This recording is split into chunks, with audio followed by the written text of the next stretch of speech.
the guard at the White House resulted in the usual round of executive orders, this time including some commutation of sentences for death row inmates.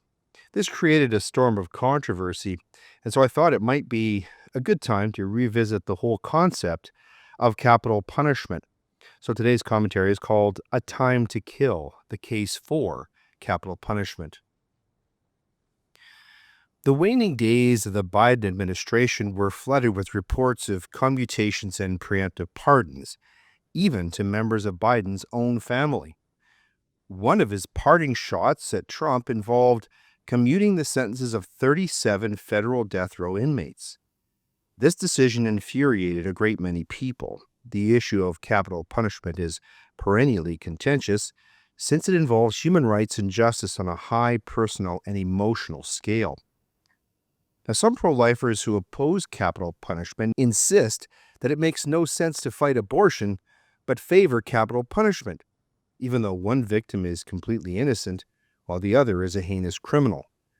Some advocates of the practice even insist that it fits perfectly the very definition of Old Testament justice described in Leviticus chapter 24, verses 17 to 22, quote, "Whoever takes a human life shall surely be put to death. Whoever takes an animal's life shall make it good, life for life. If anyone injures his neighbor, as he has done, it shall be done to him. Fracture for fracture, eye for eye, tooth for tooth. Whatever injury he has given a person shall be given to him. Whoever kills an animal shall make it good, and whoever kills a person shall be put to death. You shall have the same rule for the sojourner and for the native, for I am the Lord your God." Now, there are reasoned arguments on both sides of this debate. One of the primary ones in favor is that it deters potential criminals. Someone contemplating murder may think twice if they risked execution themselves. There is, however, little proof that the death penalty deters crime more effectively than any other severe punishment, such as life imprisonment without parole. Another convincing argument is that an executed convict cannot reoffend, so that society is permanently protected from that person. Life imprisonment, on the other hand, leaves open the possibility of escape. This might not be as persuasive in first world nations like Canada and the U.S., where prison escapes are less likely, a certain Clint Eastwood movie notwithstanding. However, acts of violence within the prison system remain commonplace, even in high-security institutions, as Dahmer and Epstein both discovered. Capital punishment can provide a sense of closure to families of victims. It is a form of justice matching the severity of the crime. However, executions can also have severe psychological impact upon everyone involved, including executioners, prison staff, jurors, and families. The process of sentencing an offender to death and then carrying it out can be emotionally devastating. One or more innocent people may have been murdered, but many others can be forever traumatized by the execution itself. In the immortal words of Gandhi, quote, "An eye for an eye only ends up making the whole world blind," end quote. Perhaps the most significant ethical concern is the possibility of mistakenly executing the innocent. Despite advancements in forensic science, there have been cases where persons were exonerated posthumously, highlighting the imperfection of human judicial systems. Capital punishment also raises profound moral questions about the state's right to kill. Many argue that homicide is inherently wrong, regardless of the justification, leading to debates about the sanctity of life and fundamental human rights. As Lord Blackstone once put it, quote, "It is better that 10 guilty men go free than to have one innocent man convicted." Certain studies show that imposition of the death penalty can be influenced by such factors as race, socioeconomic status, and the quality of legal representation. Are people of certain races being unjustly targeted? Do people of certain races commit more crimes? Is the death penalty imposed more often on those who are poor or middle class, or are they more exposed to death sentences because they cannot afford the kind of legal dream team that spared O.J. Simpson? These are questions forming the basis of numerous studies and debates, and which clearly demand answers. The U.S. is one of the few Western nations still imposing capital punishment. Most others, like Canada, seem to view it as a relic of less humane times. This suggests a shift in international human rights standards. Critics of the practice maintain that it eliminates any chance of the offender being rehabilitated, thereby contradicting the very goals of modern penal systems. On the other hand, society tends to be less than welcoming to ex-convicts, especially violent ones. A study conducted by the U.S. Sentencing Commission found that, quote, career offenders who committed a violent offense generally have a more serious and extensive criminal history, reoffend at a higher rate, and are more likely to commit another violent offense in the future compared to career offenders who receive the designation based solely on drug trafficking convictions, end quote.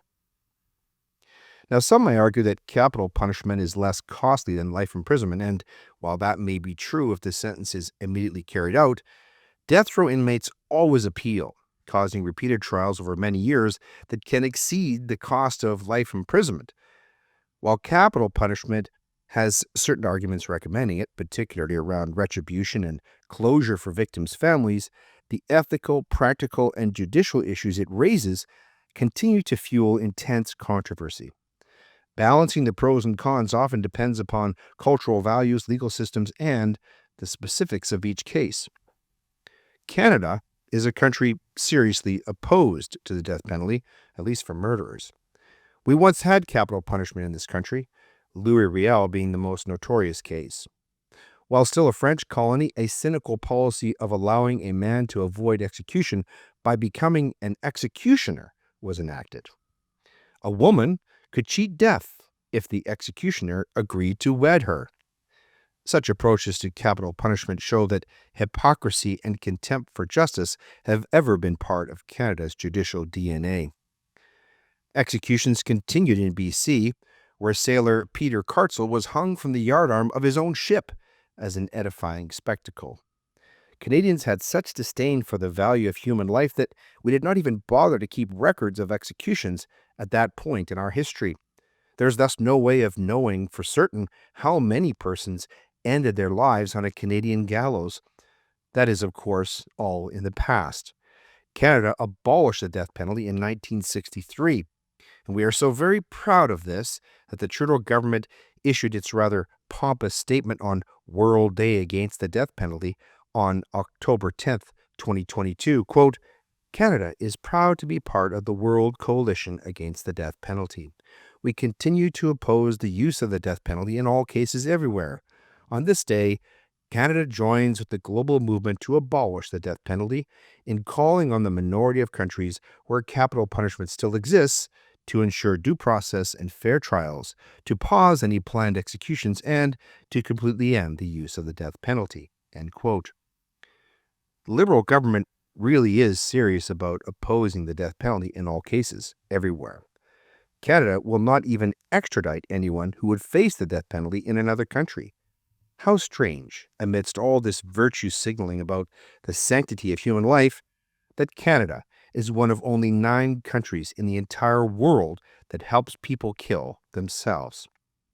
This is through what our government whimsically calls MAID, Medical Assistance in Dying, now the 5th leading cause of death in our country.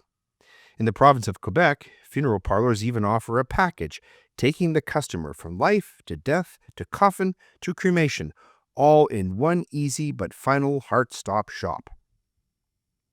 Jaden Yell, a spokesperson for Statistics Canada, disputes that MAID is a properly defined cause of mortality. Quote, medical assistance in dying is recognized as the manner of death and not the cause of death. As such, it is inappropriate to situate it among the leading causes of death, end quote.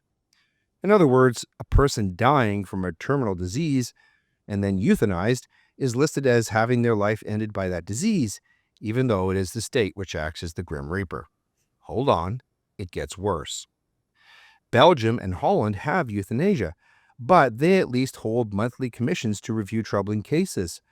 Canada has no such reflection or reviews. We are the only nation allowing nurse practitioners to end patients' lives. Ontario and Quebec instruct physicians not to indicate euthanasia at all on death certificates. Canada is also the only nation permitting doctors to suggest self-murder to patients.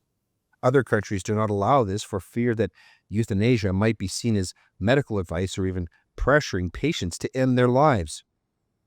Unlike these other countries, Canada does not require patients to exhaust all other treatment alternatives before choosing their own final solution.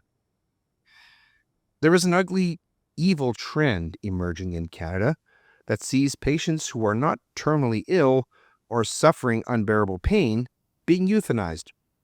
One such patient was Alan Nichols, a mentally ill man who asked to be killed due to his hearing loss. His request was summarily granted.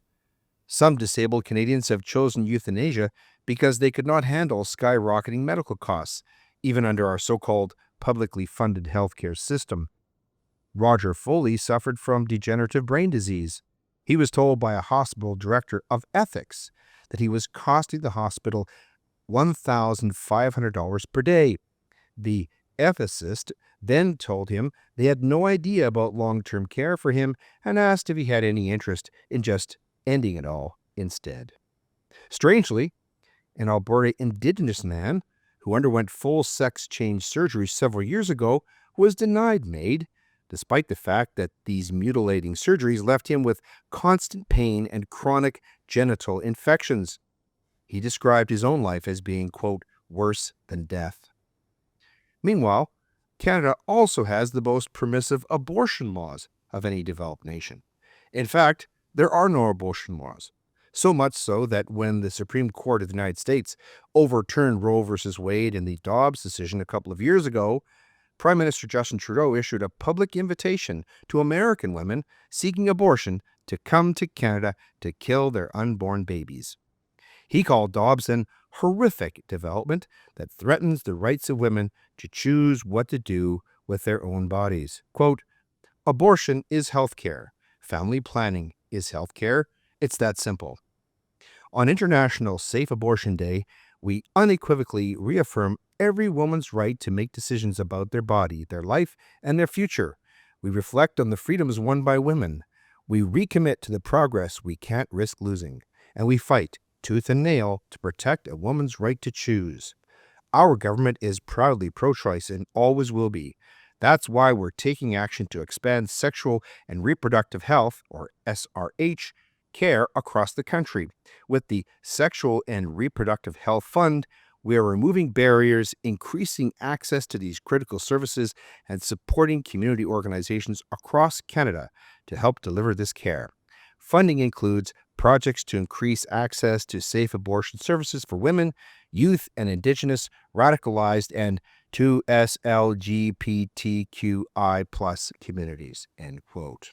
Put simply, the life of a killer is so precious in Canada that it will be guarded at all costs.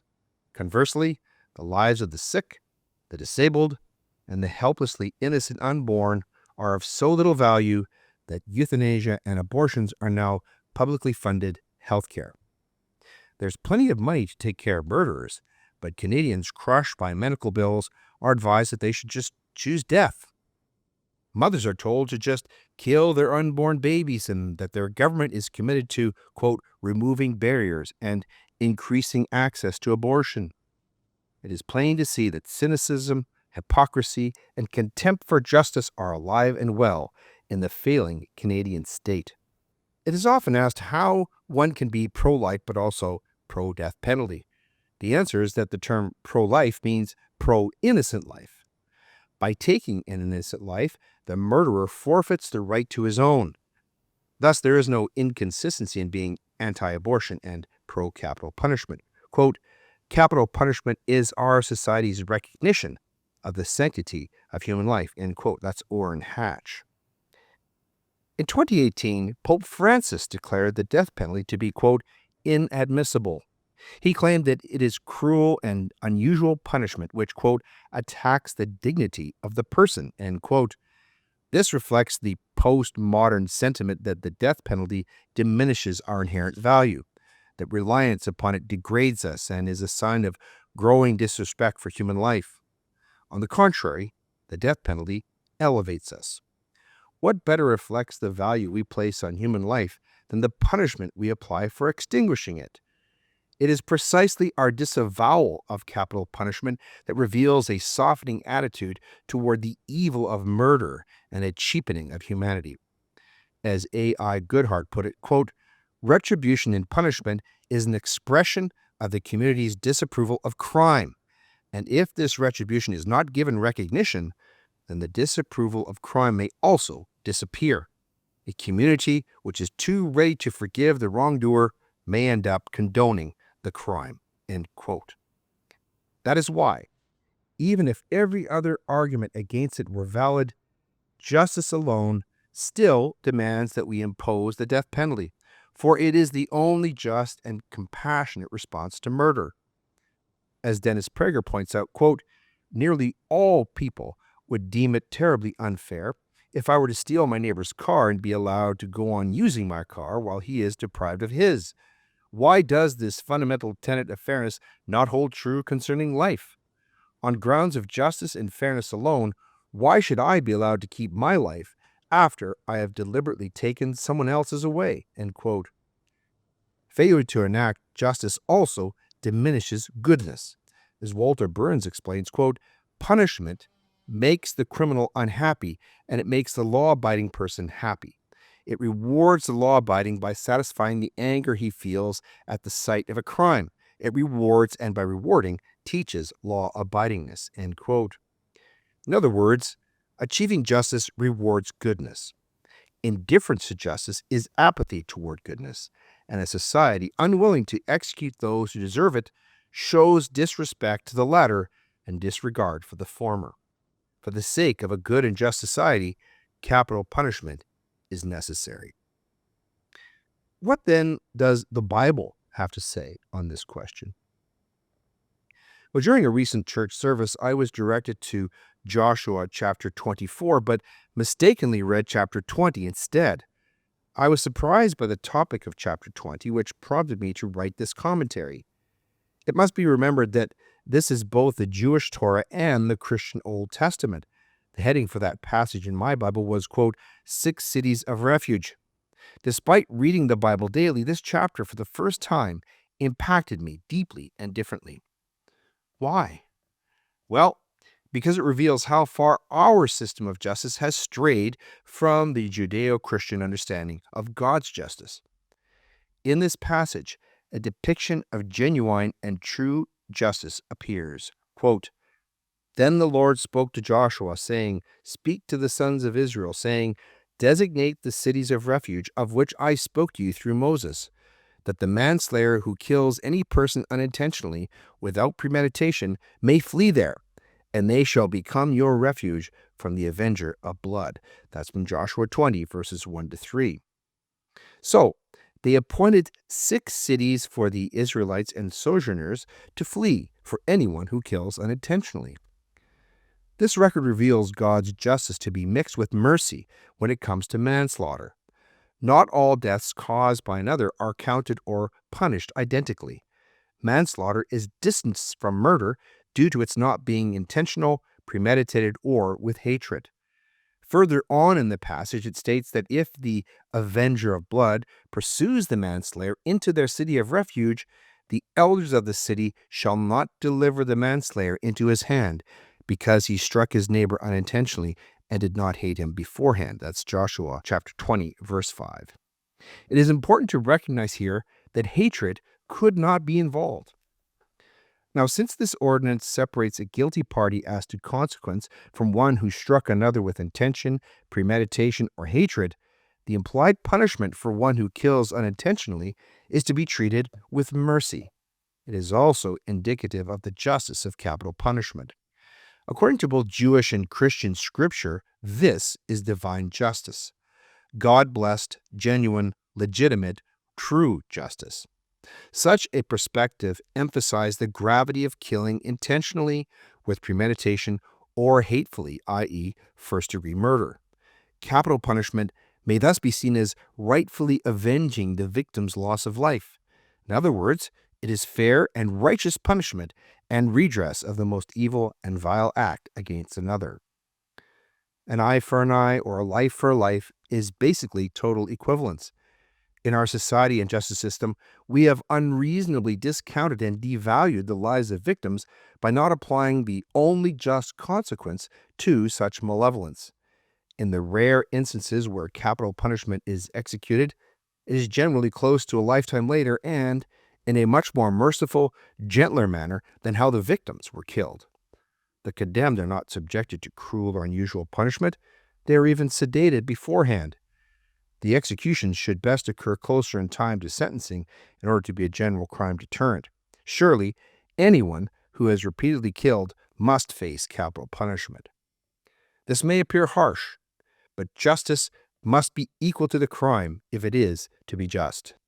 The victims and their families deserve at least that much.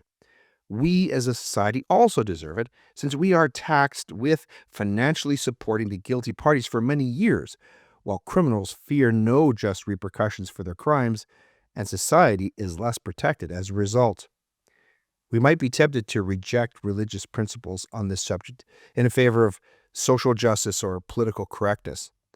But moral issues are dealt with in religion, particularly the Judeo-Christian tradition.